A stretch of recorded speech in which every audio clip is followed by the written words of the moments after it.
Horror कहानियाँ TV. Mehrauli Gurgaon road.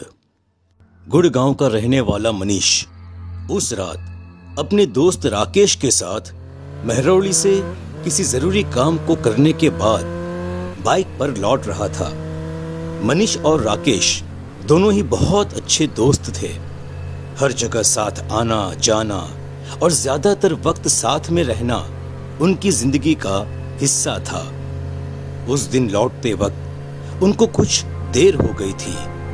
अंधेरा ढल चुका था और इस रास्ते के बारे में वो दोनों पहले ही काफी डरावनी कहानियां सुन चुके थे। इसीलिए मनीष अपनी बाइक को तेज रफ्तार में दौड़ा रहा था ताकि कुछ अजीब या भयानक होने से पहले वो दोनों अपने घर पहुंच सके। राकेश भाई, हमें देर नहीं करनी चाहिए थी ना।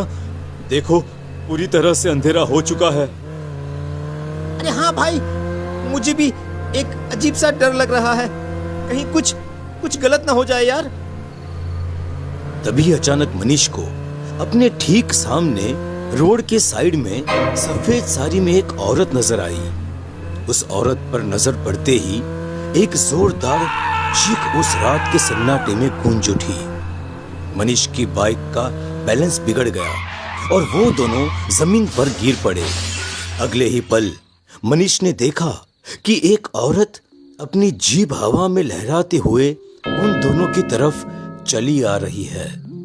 उस औरत की जीभ खून से सनी हुई थी और एक नॉर्मल आदमी के हाथ के जितनी लंबी थी। उसे अपनी तरफ आते देख राकेश और मनीष को अपनी मौत का अंदाजा हो चुका था। अगली सुबह जब राकेश की आंख खुली तो वो अपने घर में था और उसकी बहन अंजलि और मां कावेरी उसके सामने बैठे थे। मनीष ने चीखते हुए अपनी आंखें खोली। चुप हो जा बेटा, क्या हुआ? ऐसे क्यों चीख रहा है? वो मैंने अभी एक बहुत बुरा सपना देखा माँ। क्या भैया, आप भी ना। एक तो आधी रात को वो आंटी आपको छोड़ने आई जिसने अपना नाम तक नहीं बताया, और अब आप कह रहे हैं कि आपने बुरा सपना देखा। आंटी कौन आंटी? अरे मैं तो राकेश के साथ महरौली गया था। होश में आ जा बेटा मनीष, क्या हुआ है तुझे? ये कैसे बह की बातें कर रहा है बेटा? तेरी तबीयत तो ठीक है ना? और तू ऐसा कैसे कह सकता है? अरे लेकिन मैंने ऐसा क्या कह दिया माँ? मैं सही तो कह रहा हूँ। भैया, आपको क्या हुआ है? आप अभी तक उसी सदमे में हैं। आपको याद नहीं क्या, राकेश की 1 महीने पहले उस एक्सीडेंट में मौत हो गई जिसमें आप और वो दोनों एक ट्रक के नीचे आ गए थे। किस्मत से आप तो बच गए, लेकिन राकेश भैया वो इस दुनिया में नहीं रहे। ऐसा कैसे हो सकता है? कल रात को तो मेरे साथ था। अरे हम दोनों महरौली से आ रहे थे। वो औरत सामने आ गई थी और हमारा एक्सीडेंट हो गया था। भैया वो कल की बात नहीं है, 1 महीने पहले की बात है। लगता है आप अब भी राकेश की मौत के सदमे से बाहर नहीं आए। इस बात को भूल जाइए भैया, अब राकेश इस दुनिया में नहीं है। तो कल रात को मैं कहाँ था और तुम किस औरत के बारे में बात कर रही हो? कल ऑफिस से आते वक्त तुझे कुछ ज्यादा ही देर हो गई थी। मैंने और अंजलि ने कई बार तेरा फोन ट्राई किया, लेकिन स्विच ऑफ आ रहा था। तभी एक औरत तुम्हें अपने साथ लेकर आई और उसने कहा कि तुम अपने ऑफिस के बाहर बेहोश पड़े थे। पूरी रात मैं और अंजलि तुम्हारे पास बैठे रहे, लेकिन तुम्हें अब होश आया है। लेकिन मुझे कुछ याद क्यों नहीं आ रहा? मुझे कुछ भी याद नहीं। मनीष की समझ में कुछ नहीं आ रहा था। आखिर उसके साथ क्या हो रहा था? बीती रात की कोई भी बात उसे क्यों याद नहीं आ रही थी? कुछ देर के बाद मनीष अपने ऑफिस पहुंचा। वो अपने ऑफिस में बैठकर काम कर रहा था। तभी उसके मोबाइल पर कॉल आने लगा। कॉल करने वाले का नाम देखकर मनीष हैरान रह गया। कोई और नहीं बल्कि उसका दोस्त राकेश उसे कॉल कर रहा था। मनीष ने जल्दी से फोन उठाया। हेलो राकेश। अरे यार, कहाँ है तू और कैसा है मेरे भाई? मैं ठीक हूँ यार, मैं तेरा इधर महरौली रोड पर इंतजार कर रहा था। वो मेरी कार खराब हो गई है, तो जल्दी से इधर आ जा यार, जल्दी आ। हाँ ठीक है, मैं अभी आता हूँ यार। मनीष अपने ऑफिस से निकलता है और मेहरौली हाईवे की तरफ बढ़ने लगता है। जैसे ही वो हाईवे तक पहुंचा, वैसे ही शाम ढलने लगी। मनीष वहां चारों तरफ राकेश को ढूंढ रहा था। तभी अचानक से किसी ने उसके कंधे पर हाथ रखा। मनीष ने जैसे ही पलटकर देखा तो सामने एक औरत खड़ी थी। कौन हो तुम? कौन हो? मैं राकेश, तेरा दोस्त। उस औरत की आवाज एकदम राकेश की आवाज की तरह थी, लेकिन वो दिखने में एक औरत था। ये देखकर मनीष बुरी तरह से डर गया। उसकी समझ में नहीं आ रहा था आखिर ये हो क्या रहा है। कौन हो तुम? मेरा दोस्त राकेश कहाँ है? अरे मैं ही तो हूँ राकेश।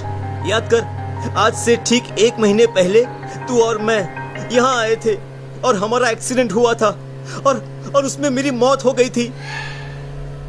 मनीष को अचानक से उस रात का पूरा हादसा याद आ गया। उसे याद आ गया कि राकेश की एक्सीडेंट में मौत हो गई थी, लेकिन अब वो ये सोचकर परेशान था कि अगर राकेश मर गया था तो उसकी आंखों के सामने जो खड़ी थी वो औरत कौन थी। मनीष ने हैरानी भरी नजरों से उस औरत की तरफ देखा तो वो बुरी तरह से ठहाके मार मार के हंसने लगी। मैं तेरे दोस्त को खा गई हूँ और अब मैं तुझे भी नहीं छोड़ूंगी। वो क्या है ना, तेरे दोस्त की आत्मा तेरे पास आने के लिए तड़प रही है। अब ये शरीर मेरा है, लेकिन आत्मा तेरे दोस्त राकेश की। उस औरत की बात सुनकर मनीष डर के मारे वहां से भागने की कोशिश करता है और उसी वक्त वो औरत अपनी लंबी जीभ निकालती है और मनीष को अपनी जीभ से पकड़ने की कोशिश करती है। लेकिन उसी वक्त उस हाईवे पर एक ट्रक आता है और सड़क पर भागते मनीष से टकरा जाता है। ये देखकर वो औरत कुछ कदम पीछे हट जाती है। ट्रक वाला ट्रक से उतरता है और मनीष को सामने सड़क पर सही हालत में पड़ा देखकर हैरान रह जाता है। हे भगवान! अरे ट्रक से टक्कर लगने के बाद भी ये बच कैसे गया?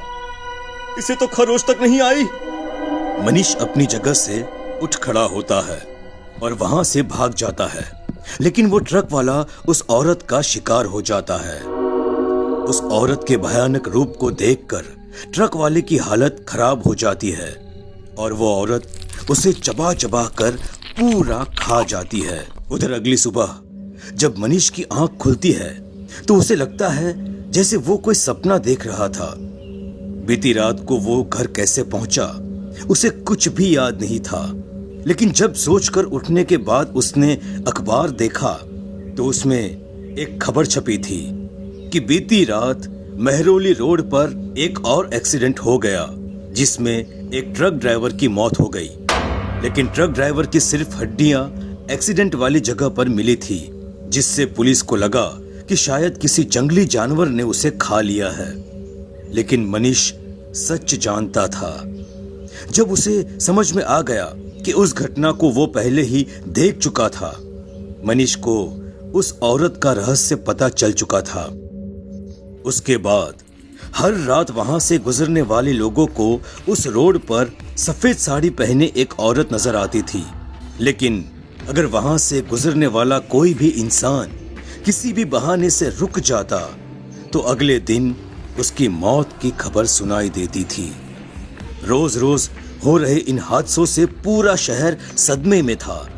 लोगों का डर बढ़ता जा रहा था और एक रात जब मनीष अपने घर में सोया हुआ था तो आधी रात को अचानक उसके मोबाइल की घंटी बजी। मनीष ने हड़बड़ाकर मोबाइल उठाया तो देखा मोबाइल की स्क्रीन पर राकेश का नाम फ्लैश हो रहा था। हेलो, कौन बोल रहा है? तेरी मौत। कौन हो तुम? कौन हो तुम? अरे पहचाना नहीं, मैं तेरा दोस्त राकेश हूँ। नहीं नहीं, ऐसा नहीं हो सकता। मेरा दोस्त मर चुका है वो। अरे यार, लेकिन मेरी आत्मा अब भी तुझसे मिलने के लिए तड़प रही है, तू समझ। मनीष घबरा कर कॉल डिस्कनेक्ट कर देता है, लेकिन तभी उसे अपने कमरे की खिड़की पर उसी औरत का चेहरा नजर आता है, जो औरत उसे हाईवे पर मिली थी। मनीष जोर जोर से चिल्लाने की कोशिश करता है, लेकिन आवाज उसके गले में अटक कर रह जाती है। औरत का साया गायब हो जाता है, लेकिन तभी मनीष को अपने पीछे किसी के खड़े होने का एहसास होता है। मनीष पलटकर देखता है तो उसे राकेश नजर आता है। मनीष चीखना चाहता है, लेकिन तभी राकेश उसका हाथ पकड़ लेता है। छोड़ छोड़ मुझे, छोड़। तूने हमेशा मेरा साथ देने का वादा किया था और आखिर में मुझे धोखा दे दिया। देख, मैंने कोई धोखा नहीं दिया। उस आत्मा ने तुझे मार डाला तो उसमें मेरी क्या गलती है? नहीं, उस दिन मौत मेरी नहीं तेरी आई थी, लेकिन तुझे उस बात का अंदाजा हो गया था। याद कर, उस डायन के हमारे करीब आने से पहले तूने मेरे गले से ताबीज निकालकर अपने हाथ में ले लिया था, क्योंकि तू जानता था उस ताबीज के चलते कोई बुरी आत्मा मुझे छू भी नहीं सकती थी। राकेश, मुझे माफ कर दे मेरे दोस्त, माफ कर दूं, हाँ, माफ कर दूं। मैंने तो तुझे बार बार मौत से बचाया, लेकिन अब मुझे मेरी जिंदगी चाहिए और तुझे तेरे हिस्से की मौत मिलेगी।